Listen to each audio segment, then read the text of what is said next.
एक और बड़ी खबर, हथियारों की कमी की वजह से ट्रंप ने हमला रोका, यह रिपोर्ट कह रही है। ईरान पर हमले के लिए नहीं बची पेट्रियट मिसाइलें। हथियारों की कमी पर न्यूयॉर्क टाइम्स की रिपोर्ट, 1200 पेट्रियट इस्तेमाल कर चुकी है यूएस फोर्स।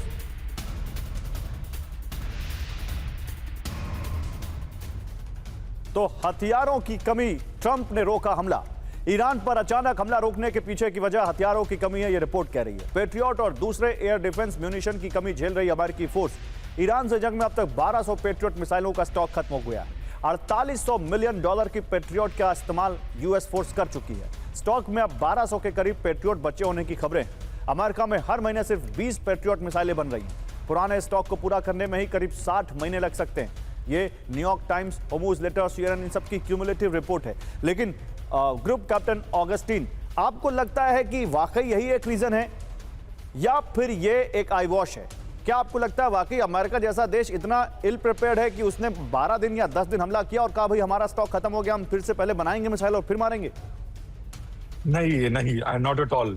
मैं आपको बताता हूँ, कल भी मैं किसी से ये बात कर रहा था। ये बात सच है कि पेट्रियट मिसाइल जो है इसकी खपत मैक्सिमम इस इलाके में नहीं हुआ है, वो यूक्रेन वॉर में हुआ है और ज़ेलेंस्की साहब ने दबा के पेट्रियट मिसाइल मारा है।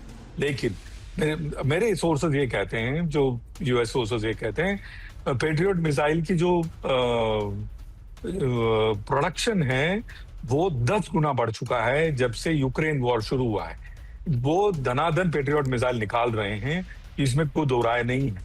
और पेट्रियट मिसाइल में है क्या, एक मोटर तो है जो इनके पास रॉकेट और इन सब चीजों। मैं पेट्रियट मिसाइल से पहले ये जानना चाहूंगा कि फिर अभी जो हमले रोके गए अमेरिका की तरफ से, उसका मकसद क्या है? बिल्कुल, वो मकसद जो है, आपने जो जनरल साहब से जो सवाल पूछा है उस पे है। देखिए, जो 90 एरियल रिफ्यूलिंग टैंकर क्यों तैनात किए गए, ये असली स्टोरी ऑफ लॉजिस्टिक्स है। और जो F-35 टेक ऑफ करेंगे और हर जो इलाके से इंक्लूडिंग यूरोप, इन सबको एरियल रिफ्यूलिंग करके जो सबसे बड़ा जो अटैक और ग्राउंड ऑपरेशन जो 450 किलो एनरिच्ड यूरेनियम है, इसको निकालने के लिए जो मुहिम चलेगी, उसके ऊपर जो ये लोग मिस इन्फॉर्मेशन या डिस इन्फॉर्मेशन फैला रहे हैं, उसका एक हिस्सा है। पेट्रियट मिसाइल की कमी अमेरिका के पास बिल्कुल ही नहीं है। इनफैक्ट उनकी जो एयर डिफेंस बाकी जगहों में है, जैसे आप डिगो गार्सिया ले लीजिए, जापान ले लीजिए। तो फिर ऑगस्टिन सर, दैट मींस अगर आपके हिसाब से जाएं तो ये अमेरिका एक बहुत बड़ा हमला करने वाला है ईरान पर? कर सकता है, क्योंकि अभी तक इनके एरियल बम्बार्डमेंट ने कोई रिजल्ट इनको दिया नहीं है। जैसे जनरल साहब कह रहे थे, असली वॉर जो है बूट्स ऑन द ग्राउंड ही करता है। आप एरियल बम्बार्डमेंट करते जाइए, आपको जिसको कहते हैं ना वॉर। अच्छा देखिए, अब आप जो कह रहे हैं उसी से जुड़ी अगली खबर हमारे प्रोड्यूसर ने हमसे कहा है, हमारे प्रोड्यूसर सचिन कह रहे हैं कि अगली खबर इसी से जुड़ी हुई है, तो पहले आप वो दिखा दीजिए, फिर आते हैं इधर। तो सर वो खबर दिखा देते हैं, फिर आपके पास आते हैं। ईरान पर हमले की तैयारी में इजरायल, रिपोर्ट कह रही है शुक्रवार को ईरान पर होने वाला था बड़ा अटैक। इजरायली डिफेंस फोर्स ने रिटेलिएटरी अटैक की तैयारी की थी। ट्रंप ने आखिरी मौके पर हमला रोकने को कहा, यानी बूट्स ऑन ग्राउंड की तैयारी थी यहां पर, लेकिन अंत समय में, आखिरी समय में ट्रंप ने रोक दिया। इजरायली सूत्रों के हवाले से एक्सियोस की रिपोर्ट है। और अगले हफ्ते अमेरिका में ट्रंप से मिलेंगे नेतन्याहू, तो क्या वहां पर तैयारी होगी, वहां पर फैसला लिया जाएगा कि बूट्स ऑन ग्राउंड को भेजना है कि नहीं? सोमवार को वॉशिंगटन के लिए रवाना होंगे नेतन्याहू। मंगलवार को व्हाइट हाउस में एक बड़ी मुलाकात होगी। पिछली बार हमलों से पहले मिले थे दोनों नेता। नेतन्याहू और ट्रंप की मुलाकात के बाद ईरान पर बड़े हमले की आशंका है। और इस बीच एक और बड़ी खबर, फिर जाते हैं ग्रुप कैप्टन ऑगस्टिन के पास।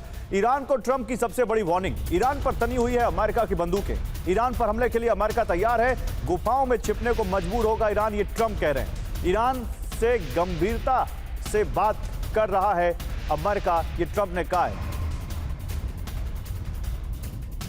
तो ये देखिए, हम उनका सवाल जवाब भी दिखा रहे हैं यहाँ पर। एक बार सवाल जवाब और एम्बियंस हो तो दिखा दीजिए पीछे, फिर जाते हैं अपने एक्सपर्ट के पास। तो ग्रुप कैप्टन ऑगस्टिन, आपसे ही सवाल है, आपको बीच में रोका था। यहाँ देखिए, हम दिखा रहे हैं कि इजरायल ने तैयारी कर ली थी, ट्रंप ने लास्ट मोमेंट पर रोक दिया। अब नेतन्याहू ट्रंप से मिलने जा रहे हैं और यहाँ पर ट्रंप का बयान अगर उन सारे डॉट्स कनेक्ट करें तो कह रहे हैं कि हाँ, वो गुफाओं में कहीं ना छिप जाएं क्योंकि हमारे पास तो हमले की तैयारी है।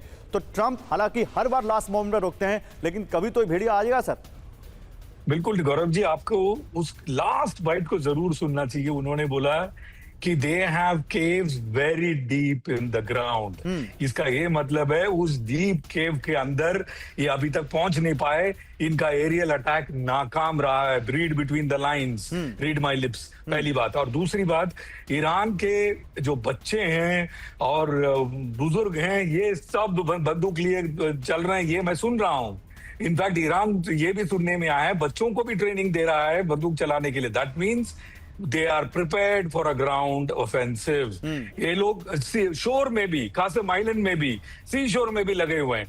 तो ईरान के जो बच्चा जो है अपना एक एक इंच जमीन इनके हाथों जाने नहीं देने वाला है। तो it is going to be a bloody war, Gaurav. और ऐसा ना हो खुदा ना खास्ता, लेकिन उस तरफ जाता हुआ मुझे नजर आ रहा है, गौरव। बड़ी बात आप कह रहे हैं सर, लेकिन चलिए अब आगे बढ़ते हैं। एक तरफ जो बड़ी वॉर चल भी रही है उस तरफ अब चलेंगे, उस तरफ का रुख करेंगे।